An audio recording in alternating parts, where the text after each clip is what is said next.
Bueno, ya estamos en la fase 4. Se ha decretado en nuestro país el cierre total de las fronteras a partir del miércoles 18 de marzo. Los chilenos que regresen al país deberán sortear una estricta barrera sanitaria, mientras decenas siguen varados en cruceros y más de 60 personas están en cuarentena total. Esto es en Caleta Tortel.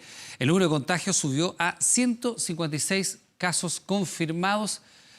Estamos precisamente ya con el ministro Jaime Mañalich para hablar precisamente sobre esto. Ministro, primero que nada, ¿qué significa estar en fase 4 y cómo saltamos a tener casi el doble de casos? Buenas noches.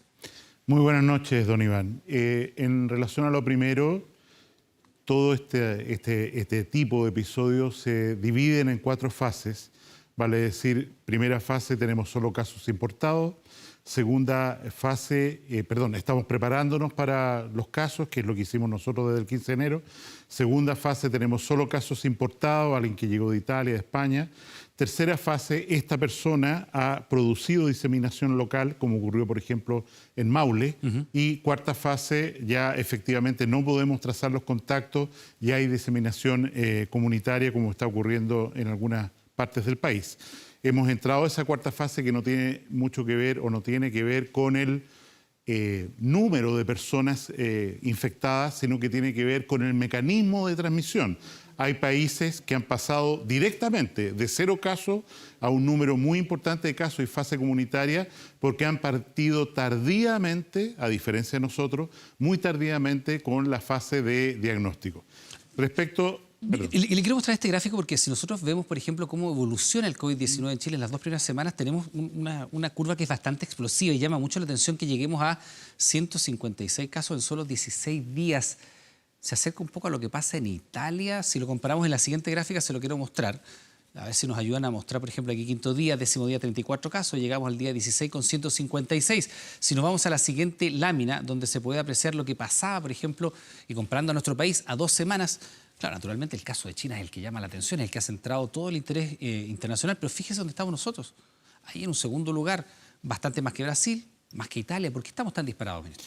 Yo pienso que esto se debe a que nosotros tenemos un sistema de pesquisa generado muy tempranamente que hace que efectivamente los casos que hemos detectado en su mayoría sean leves. De hecho, uno de los casos más delicados que tuvimos, que fue una persona relativamente joven que estuvo internada en una clínica, fue dado de alta hoy día después de pasar por toda la enfermedad. E insisto, yo sin dar mucho detalle, evidentemente nosotros hemos empezado una fase de testeo, de hacer exámenes, que explica por qué estamos en esa cifra y explica también por qué la inmensa mayoría de los casos no están en un hospital. Nosotros tenemos hoy día 4 pacientes hospitalizados por coronavirus y el resto, como he dicho, ya se está recuperando los primeros casos o está haciendo evolución muy tranquila, incluso sin síntomas en sus domicilios. De todas maneras, ¿no es un poco atípico tanto el número como, por ejemplo, los 2 casos que están hoy día en condición de grave, no están en riesgo vital, pero con ventilación mecánica, que son personas bastante jóvenes, ¿no? Distinto de lo que se ha visto en términos generales, que la población más afectada es más bien población de la tercera edad hacia arriba? ¿Por qué estos casos de gente tan joven? Yo diferenciaría 2 cosas. El número de casos nuevos, que llamamos incidencia, ¿no es cierto?, se concentra más bien alrededor de los 50 de edad. El riesgo que la infección representa es mucho mayor a medida que las personas envejecen 70, 80 años. Realmente puede ser una riesgo de letalidad, digamos. De letalidad, exacto, de que la enfermedad sea muy grave, requiera hospitalización o incluso lleve a la muerte. Son dos diferencias. Segundo, hay que entender el mecanismo. La infección, los primeros casos nuestros fueron, y por eso el testeo rápido que estoy hablando, la disponibilidad de exámenes, fueron detectados en personas que pertenecen a un segmento socioeconómico elevado, que tuvieron posibilidad de viajar al extranjero, ¿no es cierto?, y desgraciadamente contagiarse de esta enfermedad fundamentalmente en Italia y también en España, incluso antes que ellos hayan detectado la gran cantidad de casos que ha explotado en las últimas semanas. De hecho, hubo un momento paradójico en que había más casos secundarios en América Latina provenientes de España que los casos que España estaba detectando como positivos. Y esto se debe a que las distintas naciones ocupan estrategias muy diferentes de testeo. Por ejemplo, en Francia hacen examen solo cuando la persona está muy sintomática y no así una persona que tiene un resfrío, cosa que nosotros sí estamos haciendo. En otros países, el Reino Unido, por ejemplo, está haciendo mínimos testeos. Y los países de América Latina recién se están incorporando a hacer exámenes que afortunadamente nosotros tenemos la posibilidad de hacerlo porque cuando se secuenció el material genético de este virus, RNA, inmediatamente, una semana después, el Instituto de Salud Pública lo tenía secuenciado también y empezó a producir este examen que se llama, perdón, el tecnicismo PCR propio, o sea, sin ni siquiera importarlo. La mayor cantidad de exámenes que hemos hecho nosotros en Chile son made in Chile. Los hizo el Instituto ¿Y no hay de Salud Pública. exámenes o test rápidos que se puedan hacer en relación al... Hasta ahora no hay test rápidos. Los test rápidos funcionan muy bien. Perdón de nuevo el tecnicismo. Usted Pero la gente va a tratar de entenderlo en la casa. ¿No hay test rápidos para...? Los test rápidos funcionan muy bien para detectar anticuerpos, o sea, defensas mías contra el virus. Y yo puedo tomar una muestracita de sangre y salir ahí, ¿no es cierto?, positivo, como es el test rápido de HIV. ¿Qué es lo que detecta el examen de HIV test rápido? Anticuerpos, o sea, defensas de la persona contra el virus. Pero tiene mucho No, falso positivo eso. que podemos entrar en eso después. Pero insisto, lo que nosotros estamos, en la fase que estamos, nos interesa cuando la persona está contagiando. Y para eso tenemos que encontrar el virus, porque hasta que se producen los anticuerpos para el test rápido, pasan más o menos 2 semanas. Y en ese sentido, las muestras que se hacen en Chile, en todos los laboratorios privados y públicos hoy día, son PCR para detectar material genético, o sea, presencia verdadera del virus y no los anticuerpos que van a aparecer después cuando no nos sirven para decir, sabe, usted está positivo y por lo tanto tiene que aislarse, tiene que hacer esto, no tome contacto con las diferentes personas. Ministro, hay una información gráfica que ha circulado en distintos medios, a nosotros nos ha llegado por diversas vías, y yo primero que nada le quiero preguntar si esto es verídico porque se atribuye como fuente al Ministerio de Salud. Es un estudio hecho por un doctor que es doctorado también precisamente en infectología y da cuenta de una proyección que se hace de la infección. Primero, ¿esto es efectivo? ¿Esta gráfica corresponde a información que tiene el Ministerio de Salud? O sea, nosotros tenemos set de gráficos diferentes preparados. Esta es preparado por un estudiante de grado, de doctorado en salud pública, epidemiología, no me recuerdo bien, de la Universidad Católica, que no es del Ministerio de Salud. Nosotros no hemos desarrollado esto, insisto, tenemos diferentes proyecciones y aquí básicamente lo que se hace es calcular la pendiente a partir de los primeros casos y proyectarla hacia el futuro en un crecimiento natural, como si no hubiera intervención. ¿Sabe por qué se lo pregunto? Porque si uno ve la evolución, acá están los días, el día 1, que es el 3 de marzo, y así sucesivamente el día 3, que es el 4, sigue avanzando. Y si vamos, por ejemplo, al día de hoy, 16, la proyección es 159 casos y tenemos 155. Es bastante... 156. 156. O sea, está a 3 casos nada más de diferencia. Es muy ajustado a la realidad. Sin embargo, si seguimos avanzando, usted ve que acá hay una curva de crecimiento que es muy explosiva entre el 21 y el 22 de marzo, donde se superarían los 1.000 casos y luego ya una situación, yo no sé cómo usted la califica, al 1 de abril potencialmente con 43.000 y un poco más de contagiados. ¿Es ese un escenario posible? Es posible, por supuesto que es posible, es una proyección aritmética, suponiendo, ¿no es cierto?, que si determinadas acciones no van a funcionar o incluso, ¿no es cierto?, que la reproducción o la transmisibilidad es mayor de la que es en realidad. Para puntualizar, ¿es posible llegar al 1 de abril con más de 40.000 casos? Es posible.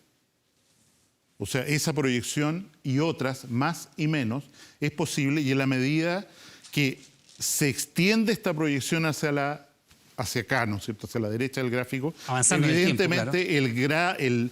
La posibilidad de error estadístico aumenta sideralmente porque al principio, ¿no es cierto?, el error es sobre números muy pequeñitos y la medida, pero eso es una disquisición aritmética, matemática, estadística.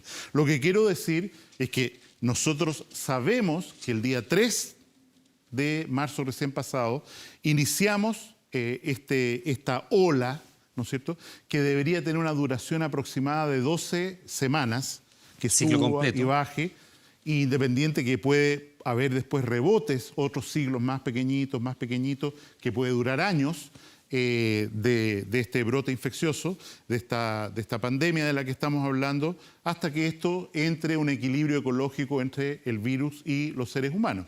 Ahora, ministro, si usted nos dice que esta curva es posible, Sí. ¿este es un escenario optimista? ¿Es un escenario regular? ¿Es un escenario pesimista dentro de lo que puede ser la evolución del Yo creo que es un coronavirus? escenario que está en la media. O sea, no es nada irreal pensar en esto como un No, número no, no. posible. Y teniendo en cuenta estas cifras, O sea, nosotros, Ministerio de Salud, nos estamos preparando para una cifra mayor que esta. Estamos trabajando en una cifra, en un escenario de que tengamos que responder a una cifra mayor que la que está ahí. ministro, eso es en 2 semanas más. Y por eso estamos trabajando tan duro. Porque... Ministro, en ese sentido, perdón, yo estoy pensando en situaciones como, por ejemplo, metro. El traslado en metro. Si usted me dice que al 1 de abril podríamos tener más de 40.000 contagiados, ¿qué pasa con la gente que viaja necesariamente todos los O sea, días en todos metro? los días, Iván, el presidente de la República anuncia medidas nuevas y hay que decirlo con franqueza. Nos alegra que la gente atienda estos llamados y se esfuerce en comprender y actuar en consecuencia. Hoy día, la circulación en el metro de Santiago fue un 25% menor que los días anteriores. ¿Es seguro viajar en metro hoy día, ministro? Es seguro viajar en metro porque tenemos muy pocos casos. O sea, la posibilidad, porque vuelvo a insistir, la posibilidad de que uno se enferme depende de encontrarse con una persona que está entregando el virus de un ser humano a otro. Tenemos muy pocos casos y en ese sentido la probabilidad de enfermar en eventos o en la circulación del metro es todavía muy baja. Pero si usted me pregunta a mí, en el futuro habría que hacer una cuarentena en Santiago como se está haciendo en algunas ciudades españolas, es una posibilidad. Tenemos múltiples instrumentos para reaccionar en la medida en que la necesidad lo mandate. Ejemplo, hemos decretado, no porque tengamos ningún caso todavía en Caleta Tortel, pero sería completamente ingenuo pensar que una persona que después de que subió al barco, un turista, ¿no es cierto?, sí. se manifestó como positivo a coronavirus y que compartió con esa comunidad por 8 horas, no va a haber caso ahí. Entonces, cuarentena sobre Caleta Tortel, dispositivo médico en Caleta Tortel, vacunación influenza a toda esa comunidad, helicóptero para trasladar a las personas, toma de muestras en el lugar, o sea, una reacción adecuada a la información que nos llega. Ministro, si este escenario es la media de lo que la autoridad sanitaria estaba pensando que puede ocurrir en Chile y le estamos hablando de 2 semanas más, le insisto, 43.000 casos y más potencialmente, ¿qué pasa, por ejemplo, con el comercio? ¿Qué pasa, por ejemplo, con los centros comerciales? ¿Qué pasa, por ejemplo, con lo que ocurre frecuentemente los días viernes en Plaza Italia, donde hay aglomeración de personas? La medida fundamental para, en esta fase en que queremos disminuir precisamente esta curva, ¿no es cierto?, tratar de que sea lo más aplanada posible para que no choque con nuestra capacidad de atención de las personas enfermas, porque evidentemente, digamos, de esas 43.000, 40.000 personas, voy a redondear, 30.000, por decirlo en números muy redondos, van a pasar esto como si fuera un resfrío, una gripe suave. En sus casas. En su casa, en un lugar de aislamiento, lo que fuere. Y algunos otros, exactamente el 16% debería requerir hospital y el 8% debería requerir tratamiento intensivo. Y ese es el modelo que tenemos para la respuesta sanitaria que hemos preparado y que estamos preparando. A lo que usted dice, hay que ir tomando medidas en nuestra situación, no es la situación de España, no es la situación de Italia, tampoco podemos todavía decir que se parece a la situación de Corea, que es una situación muy bien manejada, independiente que es probable que las medidas de aislamiento que ellos han tomado tan estrictas, que les ha significado caer rápidamente, tengan rebote después cuando abran y relajen las fronteras o las medidas que están tomando. Lo que yo quiero decir es que, en primer lugar, estamos frente a una situación en la cual el número de enfermos debería ser durante este año relativamente alto y en los años siguientes ir bajando cada vez. En segundo lugar, que la inmensa mayoría de las personas va a tener alguna molestia, alguna enfermedad como si fuera una influenza, si es que como mucho, y solo una minoría de los enfermos tiene riesgo de ser hospitalizado y de tener complicaciones graves. Ese grupo, para decirlo en concreto, son los mayores de 60 años. O sea, todo lo que estamos haciendo es proteger a nuestros adultos mayores, a nuestros abuelitos, porque si ellos se enferman, lo van a pasar muy mal. Los niños que se han enfermado, no es que los niños no se enferman, pero no presentan prácticamente bajo riesgo síntomas letal. Y no tienen riesgo vital. Ahora, ministro, en este escenario pronosticado, proyectado, incluso dentro de lo que usted nos está diciendo, ¿es posible descartar, por ejemplo, que tenga que en algún momento confinarse toda la población de Santiago? No es descartable. O sea, usted no descarta tener que tener a toda la región metropolitana en O cuarentena. sea, no podemos descartar ningún instrumento. Se lo pregunto distinto, no es descartable. ¿Qué tan probable es? Yo lo creo muy poco probable. Yo creo que mucho más probable es que tengamos que hacer cuarentenas por periodo. Pongo el ejemplo de Caleta Tortel, o en un barrio de Santiago, o en una comuna de Santiago, ¿no es cierto? Un sector, cuarentenas, barreras sanitarias para aislar un lugar donde tenemos un número de casos, mucho más alto de la enfermedad. ¿Hay herramientas suficientes, por ejemplo, como para controlar lo que ha pasado en el último tiempo, que es una suerte de desabastecimiento sobre productos que la gente está sintiendo como muy esenciales en estos días? Productos de limpieza, alcohol, gel, mascarillas, papel higiénico, que no solo se han ido agotando, sino que en algunos casos se ha detectado también sobreprecios bastante importantes. Respecto a ello, hablamos en la mañana con el ministro de Economía, con el presidente. Efectivamente, hay un riesgo de especulación con esta situación en el sentido de acaparar o de guardar en la bodega y no mostrar para poder elevar el precio, y hacemos un llamado y a los agentes económicos y que proveen estos productos que sean muy responsables, porque estamos encima mirando. Y en segundo lugar, respecto a los productos relacionados con esta enfermedad, jabón, cloro, etcétera, sobre todo guantes y mascarilla, creo que la ley Senabast, aprobada recientemente, nos da la oportunidad de traer, como estamos trayendo a través de Senabast, muchos millones de insumos y fijarles precios, que es muy relevante. O sea, esto se lo va a entregar Senabast y usted lo va a poder vender. Quiero ilustrarlo. La mascarilla común y corriente, esta que vemos que la gente usa, a Senabast le cuesta 20 pesos. 20 pesos. Ya, pero la están vendiendo cada más de 1.000 uno. pesos. Pues. Entonces uno dice, aquí hay una estafa, un fraude. Y por eso Senabast trae esta mascarilla, y a las farmacias que lo deseen, porque no podemos obligarlas, pero el público tiene que exigirlas, véndamela al precio Senabast. Ahora, ministro, hay una cosa que se ha producido durante la mañana, en el inicio de esta jornada, que parte de la anticipación de la campaña de vacunación de la influenza.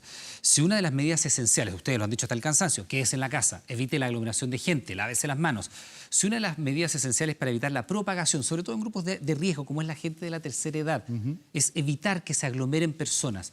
¿Fue un error adelantar esta campaña de influenza sin las medidas, si usted quiere, para segregar bien a la población? Hubo mucha gente de la tercera edad que compartió durante largo tiempo espacios bastante comunes y bastante confinados. En primer lugar, el riesgo de enfermar para estas personas, dada la circulación viral que tenemos, es muy bajo. Pero a lo que apunta usted, efectivamente, el año pasado la gente concurrió tardíamente a vacunarse de influenza, y proyectamos que desgraciadamente este año, además del coronavirus, vamos a tener circulando el virus de la influenza B. Y de allí la necesidad de vacunarse precozmente y adelantar. La respuesta de la ciudadanía hoy día, a pesar de que duplicamos las capacidades de vacunación y que tenemos vacuna para todos los grupos de riesgo, partimos con 6.800.000, ya vamos en 8 millones de vacunas y probablemente lleguemos a 10 si es que la demanda sigue comportándose como se ha mostrado en el día de hoy. Efectivamente, hoy día, ¿no es cierto?, la respuesta ciudadana fue muy fuerte, y es por eso que hemos instruido en el día de hoy que a partir de mañana los adultos mayores no vayan a los consultorios, y aprovecho esta oportunidad, no vayan a los consultorios, porque en cada municipio se va a disponer recintos especiales, clubes, escuelas, en fin, que están cerradas, para que las personas adultos mayores no vayan a los centros de salud, sino que se vacunen en estos otros centros comunitarios y no se produzca la aglomeración. También quiero transmitir, tenemos vacunas para todo el mundo, y evidentemente hay que estar tranquilo, vacunarse mañana, pasado, en fin. Lo importante respecto al invierno es que la inmensa mayoría de la población esté vacunada el 30 de abril. Ministro, muchas gracias. Que tengo no, gracias a usted, don Iván, muy amable. Gracias, muy amable. Vemos otras informaciones, usted lo sabe, Chile entró ya en fase